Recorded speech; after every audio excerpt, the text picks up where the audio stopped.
Hey guys, it's time to investigate all the things that are going on in Strangetown. But believe me, nothing will turn out as strange as it first seemed.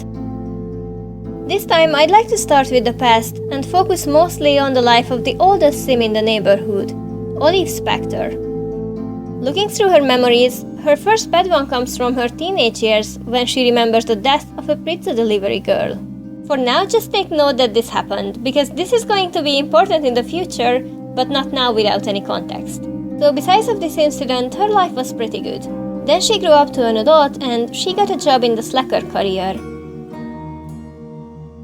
She also met and fell in love with a certain early demise, and as this was her first relationship, I guess she was filled with hope and she saw the life in pink. However, when the big moment came, early demise left her at the altar. And why this is strange is because this is not really in the nature of a family aspiration sim. But needless to say, Olive got mad, and she knew a thing or two about electronics, so she electrocuted him. And I really think that there is a difference between killing someone out of sudden anger and planning it for years. So I don't think she meant it really seriously, but it happened anyway. Not long after, Early was followed by Tim Lee, his brother. So now it's time to find an explanation. Why was Olive so mad at Tim Lee that she electrocuted him too? And I think that because after Olive calmed down and took her time to think through what happened at the wedding and before the wedding, she realized that Tim Lee was influencing his brother to leave Olive because he felt something unexplainable yet concerning about her presence. But Early was blinded by love and he hesitated to break off with Olive way too long. But finally it all accumulated and blew up in him at that very moment when they were standing at the altar. So Olive figured this out and wanted revenge. And so she killed Tim Lee with her good old method of electrocution. Willow finds love without any problem, so she gets married and moves out. Olive is lonely and she focuses on her career. She earns one promotion after the other. Sadly, another tragedy strikes again, and she loses her parents in a fire. I don't think she had anything to do with it. Their parents treated her and Willow equally, and I think that you need to be treated very poorly to even think about killing your parents, so she had no motivation to do so. But the problem was that their parents left pretty much nothing to them, except for the family residence. And do you still remember what I said at the beginning about that pizza girl? That her death is going to be important at some point? The time has come. So after her parents' sudden death, Olive was left alone in the family residence. And their maid, who was serving the family for a long time, took this opportunity to come up with something that she should have not known about. So back in the days when Olive was a teen and Willow was just a kid, they knew a girl at school. She was from a poor family, not the most beautiful, a little shy, a little weird, so they started bullying her. And this girl was a couple of years older than Olive, so she finished school earlier and started working as a pizza delivery girl. So when Olive and Willow found this out, they wanted to prank her once more, and so they ordered pizza and locked her up in one of the rooms. Just because it would be quite ironic to scare the pizza delivery girl by locking her up and starving her for a night. So this is pretty mean, but they were just mean kids and they didn't want to kill her, of course. But the problem was that this girl had some medical condition, and because of that, starving her became a lot more dangerous than it would have been for a healthy person. So next morning when they wanted to release her, they realized that she died overnight. So Willow started to panic, but Olive was more cool-headed and handled everything. Or at least she thought she did.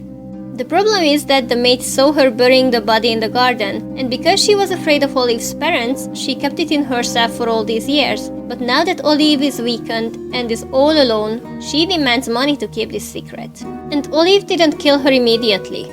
She worked harder and harder, but she just couldn't put the money together, and she wanted to protect her sister no matter what, because a scandal like this, even if they were very young, could have ruined both of their lives. But Willow had a family.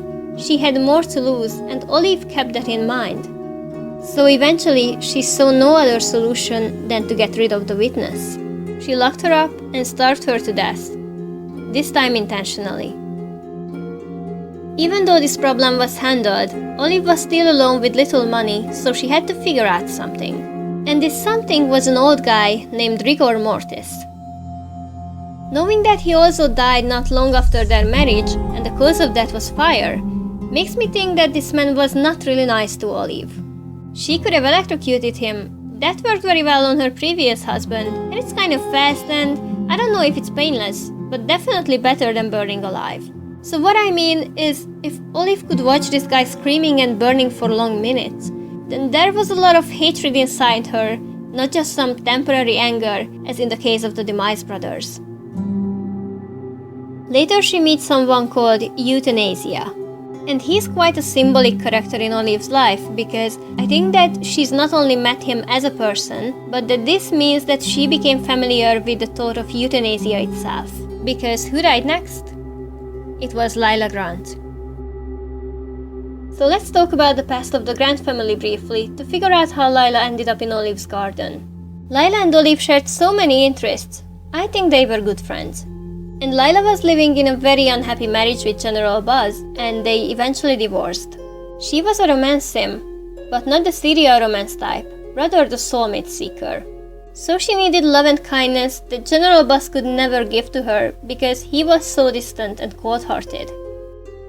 And only for this reason, Lyla might not have broken up their family, but she also disagreed with the strict methods by which Buzz wanted to raise their kids. So she told Olive all about this, and Olive comforted her and encouraged her to stand up for herself and leave Buzz. So she left, temporarily without the kids, but she hoped to get custody soon. Sadly, General Buzz exploited all his connections at high places to prevent this, and Lyla succumbed to depression. She had nothing left to live for, and so she just lied in bed all day, starving herself, waiting for death. And Olive saw this, and she was extremely sad and wanted her dear friend to get better, but she knew that there was nothing to do, except for one thing.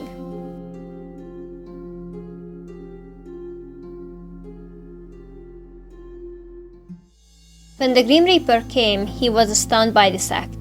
This was something he hasn't really seen during his entire career so far.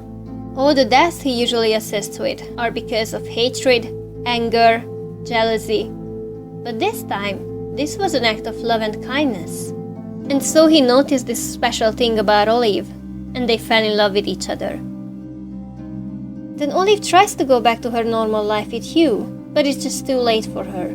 The feeling she experienced at that moment, standing beside the body of her dear friend with the Grim Reaper, was so overwhelming that there's no way to forget it and just go back to normal. So no matter how hard she tried not to, she was thinking about the Grim Reaper more and more, and eventually she felt the urge to make a sacrifice to meet him again. And this sacrifice is the brother of Hugh, followed by Hugh himself. And that was the moment when Nervous was conceived.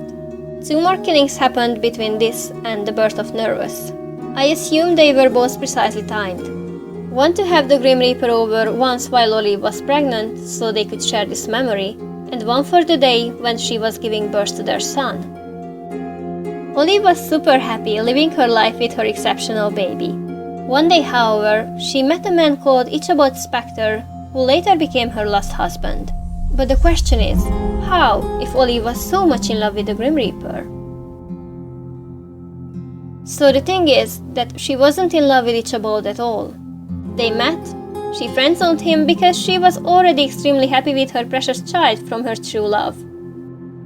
But Ichabod was not happy about this. He wanted Olive, and so he asked Willow's help to get rid of the thing that was standing between them. And the thing was poor Nervous. So Ichabod and Willow figured out this master plan that Willow contacts the social services saying that Olive is too old and not able to take care of the baby, and they believed her, of course, as she was a close relative, so they managed to get Nervous removed. In Willow's defense, she thought that this is for Olive's own good. But Olive was devastated.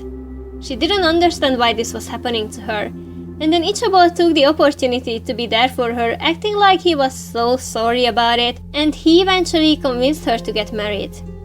So they lived in peace until the end of his life, but Olive could never really get over losing her son, and this eventually made Ichabod feel guilty. So on his deathbed, he told Olive the truth. That this was all his and Willow's idea. They made the social services take Nervous away, so Olive can move on and start a new life with Ichabod. I don't think I know proper words to describe how Olive felt. The only reason why she did not kill Ichabod was that he taught her this with his last breath. But then she goes and drowns Willow and her husband in anger, and takes the same thing from them as they have taken from her. Their child, Ophelia. Alright, that's all I wanted to cover about the past in this video. In the next one we move on to the present and set their life emotions through the scripted events. Thank you so much for watching, and I'll see you in the next video.